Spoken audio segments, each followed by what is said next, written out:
Nous sommes à Moscou ce soir. Nous sommes venus pour interviewer le président de la Russie, Vladimir Poutine. Nous le ferons très bientôt. Il y a évidemment des risques à mener une interview comme celle-ci.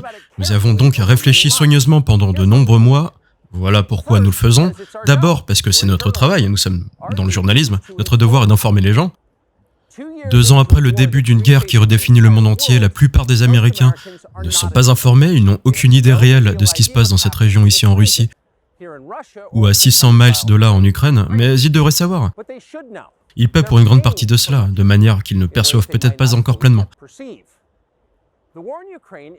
La guerre en Ukraine est une catastrophe humaine, elle a laissé des centaines de milliers de personnes mortes, une génération entière de jeunes Ukrainiens, et a dépeuplé le plus grand pays d'Europe. Mais les effets à long terme sont encore plus profonds. Cette guerre a complètement redéfini les alliances militaires et commerciales mondiales, et les sanctions qui ont suivi également. Et au total, elles ont bouleversé l'économie mondiale. L'ordre économique de l'après-guerre mondiale, le système qui a garanti la prospérité en Occident pendant plus de 80 ans, se désagrège très rapidement, et avec lui, la dominance du dollar américain. Ce ne sont pas de petits changements, ce sont des développements qui modifient l'histoire. Ils définiront la vie de nos petits-enfants. La plupart du monde comprend cela parfaitement bien. Ils peuvent le voir, demander à n'importe qui en Asie, au Moyen-Orient, à quoi ressemble l'avenir.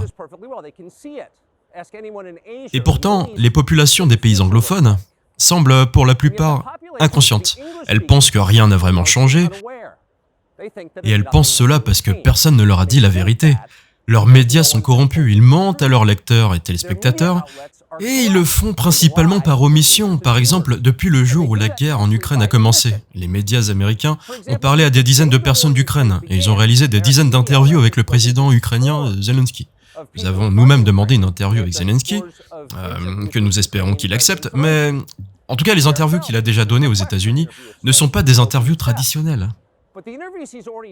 Ce sont des séances d'adulation spécifiquement conçues pour amplifier la demande de Zelensky que les États-Unis s'impliquent davantage dans une guerre en Europe de l'Est et la finance. Ce n'est pas du journalisme, c'est de la propagande gouvernementale. La propagande de la pire espèce, celle qui tue des gens, et en même temps, nos politiciens et médias font la promotion d'un leader étranger comme s'ils étaient une nouvelle marque de consommation. Et pas un seul journaliste occidental ne s'est donné la peine d'interviewer le président de l'autre pays impliqué dans ce conflit. Vladimir Poutine.